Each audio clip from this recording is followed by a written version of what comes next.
Shalom, Saints. If you are a part of a community or a home assembly within Straitway and interested in submitting a video for Straitway TV, please have your leadership reach out to Michael Israel. Bless you. Shalom. Today we are reading Samson, Mighty Warrior. No razor shall come upon his head, for the child shall be a Nazarite to God from the womb, and he shall begin to save Israel from the power of the Philistines. Judges 13:5. When the Israelites began disobeying Yahweh, the Yah of Abraham, Isaac, and Jacob, he was not pleased. Why couldn't they simply obey his instructions instead of worshiping false gods?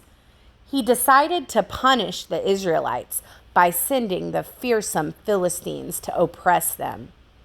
The Israelites didn't like the Philistines. They were wicked and cruel, and they liked a good fight. They often attacked the Israelite villages and stole the people's possessions. They made everyone's lives miserable. But the Father still loved the people of Israel, and he had a plan to save them. That plan included a boy named Samson.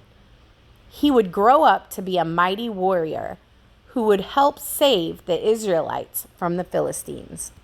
One day, an Israelite woman was busy in the fields when Yah sent an angel to see her. "Listen," said the angel. "do not drink any wine or eat anything unclean. Soon you will have a baby boy. He will be a Nazarite, a person set apart to serve Yah. Do not cut his hair." The woman could hardly believe her ears. She hurried to see her husband, whose name was Manoah. "A stranger came up to me," she said. "His face was fearsome like an angel. He said that we will soon have a child." "Send the angel to teach us how to raise this child," said Manoah. And Yah did so. When the angel had finished speaking, Manoah fetched a goat and sacrificed it on a stone altar. Flames from the altar rose high in the air. Suddenly, the angel shot up into the fire and disappeared. This was no ordinary angel. Manoah and his wife fell to the ground, full of fear. "We will surely die because we have seen Yah," they said. Later that year, Manoah's wife had a baby boy. She named him Samson, just as the angel had told them. As Samson grew, he became big and strong. Because his mother had been told not to cut his hair grew thick and long. Even though Samson was set apart for Yah, he didn't always obey him. One day, when Samson was grown up, he met a beautiful Philistine from the village of Timna. He said to his father, "I want to marry this girl. Get her for me." Samson's parents were shocked. Yah has told the Hebrews not to marry these people or copy their ways. "Why don't you marry a Hebrew girl?" they said. "Why must you marry a Philistine? They have their own customs and gods." But Samson did not listen. "Get the girl for me. I like her," he said.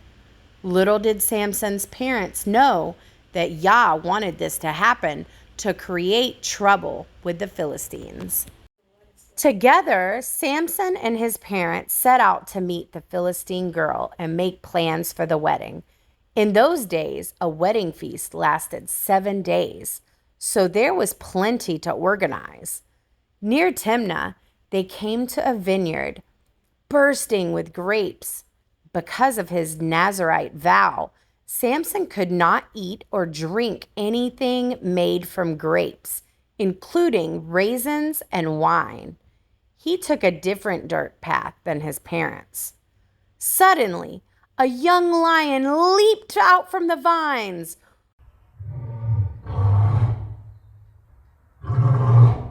Roared the lion. It slashed at Samson with its sharp teeth and claws, but the spirit of Yah came over Samson, and he was not afraid. Using his bare hands, he grabbed the lion and tore it to pieces like a young goat. But he kept it a secret and didn't tell his parents what he had done. A while later, Samson returned along the same path to marry his bride. When he passed the dead lion, he saw bees had made a hive inside its body. It was filled with delicious sweet honey. He scooped the honey out of the lion and ate it all up. Again, he didn't tell anyone what he had done. Later that week in Timna, the wedding celebrations began. Samson's father-in-law invited 30 young men to join them. The musicians thumped their drums and the guests danced and ate until they were full.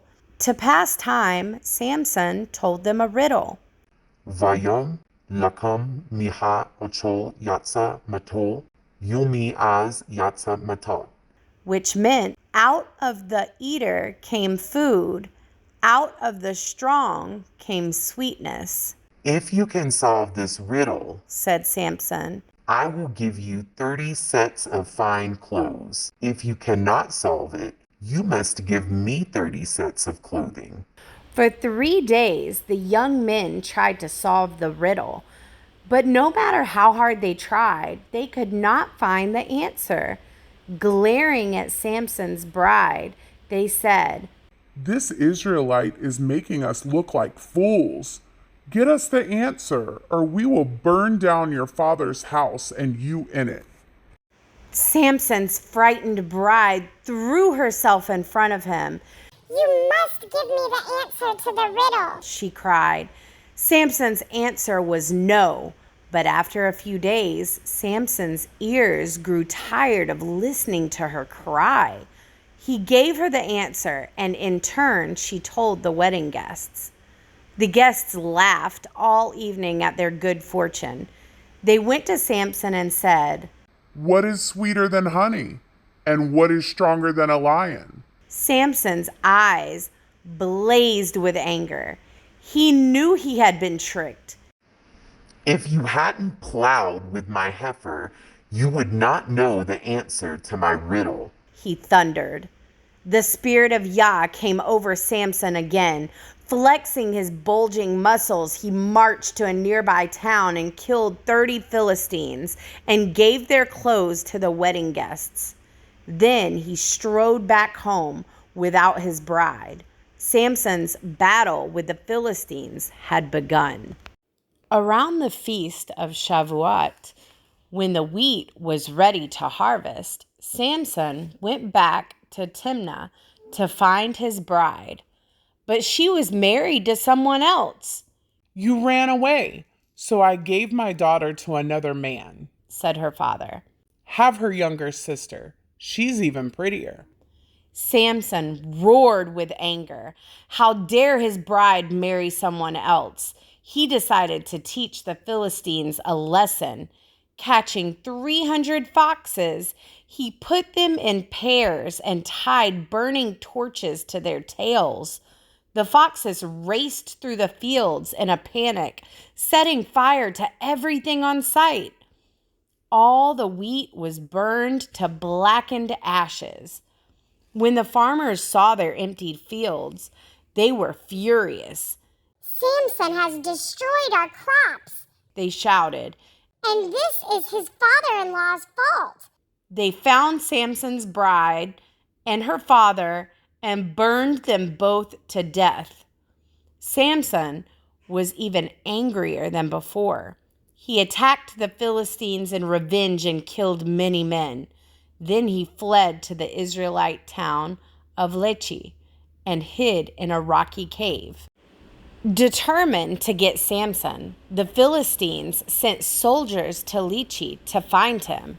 Help us capture this brute, and we will leave you alone, they said to the Israelites. The Israelites quickly agreed.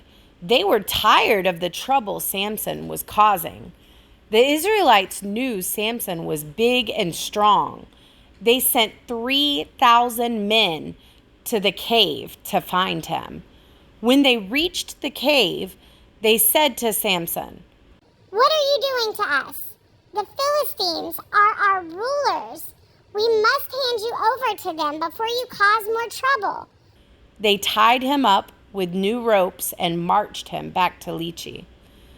As soon as the Philistines saw Samson, they gave a great shout and ran towards him with their swords and spears.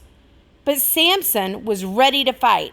Tearing the ropes from his arms, he found a donkey's jawbone lying on the road and used it to kill 1,000 soldiers. The Philistines were no match for the mighty Samson. For many years, Samson judged the Israelites. Judges were military commanders who made big decisions and helped rule the people of Israel. It was an important job, but Samson couldn't stay out of trouble for long. One day, Samson went to see a Philistine woman in the city of Gaza. News of his arrival spread quickly throughout the city. "Let's kill Samson in the morning when he leaves," said the people. They surrounded the house where Samson was staying and set a trap for him at the city gate. Samson knew something was wrong. He jumped out of bed and marched through the streets to the city gate. Using all his strength, he ripped the doors off the gate, threw them onto his shoulders, and climbed to the top of the hill overlooking the city. Samson stood in the moonlight and stared down on the city. "There's no way the Philistines will ever defeat me," he said, laughing deeply. Sometime later, Samson fell in love with a beautiful Philistine woman named Delilah. When the Philistine chiefs heard about Delilah, they rubbed their hands together with excitement. They knew all about Delilah's wicked ways. "Now is our chance to capture Samson," they said. Jumping into their chariots, the chiefs sped to Delilah's house to see her. "Next time Samson visits you, trick him into telling you the secret of his strength," they said. "We promise to give you lots of money if you do this." Delilah's eyes lit up. She liked the idea of earning such riches. She gladly agreed to help the chiefs. The chiefs were happy too. Even though Samson was stronger than all of them, they knew he loved women very much. They hid inside Delilah's house and waited for their enemy to arrive. The Philistine chiefs did not have to wait long. That night, Samson came to Delilah's house to see her. She curled up beside him and smiled. "Samson, what makes you so strong?" she asked softly. "If someone wanted to tie you up, how could they do it?" Samson was too clever to be trapped by Delilah. He knew that if he cut his hair, God might take away his strength. He told her a lie, saying, "If you tie me up with 7 fresh bowstrings that have never been dried, I will become weak." When the Philistine chiefs heard what Samson said, they found 7 fresh bowstrings that had not been dried. They brought these to Delilah, and she tied Samson up with them when he was sleeping. "Hurry! The Philistines have come for you!" she cried. But the Philistines were no match for Samson. He leaped to his feet, snapping the bowstrings like twigs. "This is not the secret of Samson's strength," they muttered angrily. "You are making a fool of me and not telling me the truth," said Delilah. "Tell me how I can tie you up." Samson lied to her again, saying, "If you tie me with new ropes that have never been used, I will become weak." As soon as Samson fell asleep, Delilah did just that. "Samson, the Philistines have come for you," she said. But before the Philistines could grab him, Samson jumped to his feet and broke free from the ropes. Delilah did not give up. Do not lie to me, She said, stomping her feet. if you loved me, you would tell me how to tie you up. Samson's eyebrows shot up. He stared at her suspiciously. If you weave 7 locks of my hair into a loom, I will become weak, He said. That night, Delilah lulled Samson to sleep. Then she took 7 locks of hair and wove them into her loom. Samson, the Philistines are coming. She said. Hurry! Samson woke up from his sleep, pulled his hair loose from the loom, and slipped out of the house. The Philistines fretted and fumed. This is not the secret of Samson's strength, They said, shaking their fists. Delilah became even more determined to find the answer. Day after day, she asked Samson to tell her the secret of his strength. Samson grew tired of her bothering him. Finally, he told her the truth. Because of my Nazarite vow, I have never cut my hair. If you cut my hair, then I will be weak like other men. Delilah knew Samson was telling the truth. She sent a message to the Philistine chiefs saying, Come back one more time. Samson has told me the secret of his strength. The Philistine chiefs were excited to learn about Samson's secret. They jumped in their chariots and raced to Delilah's house with bags of money. Now is our chance to capture Samson once and for all, They cried. That evening, after Samson went to sleep, Delilah asked a man to shave off his hair. Then she began teasing Samson. The Philistines have come for you, She whispered in his ear. Samson woke up and tried to jump to his feet, but this time he could not break free. His power was gone. The Philistines burst into his room, poked out his eyes, and dragged him away in chains as a prisoner. Samson became the most famous prisoner in the land. Every day the Philistines forced him to work grinding grain at the prison. And every night they locked him in a cold, empty cell so he could not escape. But slowly, Samson's hair began to grow back. One day, the Philistines gathered at their temple to offer a sacrifice to their fish god, Dagon, and to celebrate their good fortune. Our God has given Samson into our hands. They said. Fetch him so that we can mock this Israelite. Samson was put in front of all the people at the temple. Full of faith, he prayed one last time. Yah, give me strength so I can take revenge on the Philistines. Immediately, the spirit of Yah returned to Samson, giving him great power. Taking a deep breath, he stretched his arms and placed both hands on the pillars supporting the temple. Let me die with the Philistines, He shouted. He pushed against the pillars with all his might. The roof of the temple crashed into a great cloud of dust. All around was crashing and smashing and breaking. Everyone at the temple, including the Philistine chiefs and Samson, died that day. Yah had kept his promise. He had used his mighty warrior Samson to free the Israelites from the Philistines. If you are part of a community or home assembly within Straitway and interested in submitting a video for Straitway TV, please have your leadership reach out to Michael Israel. We welcome more righteous content.